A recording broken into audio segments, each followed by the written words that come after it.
Hey, welcome back to another video of Crypto Basics. In this video, we are going to learn how to log into your Hive crypto account.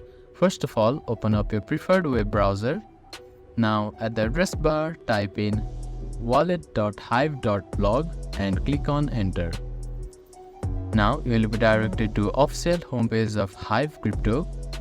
Now, to log into your account, you can click on this login button here, or you can also click on login link, which is at top right corner of your screen. After that, you will need to type in a username which is associated with your Hive crypto account. After that, type in your Hive key, which is also your posting key. After that, you can click on login button to log into your Hive crypto account. You can also use Hive Authenticator by clicking on this box here. Or if you want to save your information on this device, you can check this box here.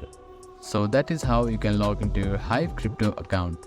Thank you for watching this video. Please do not forget to give it a thumbs up and subscribe to our channel and comment down if you have any queries.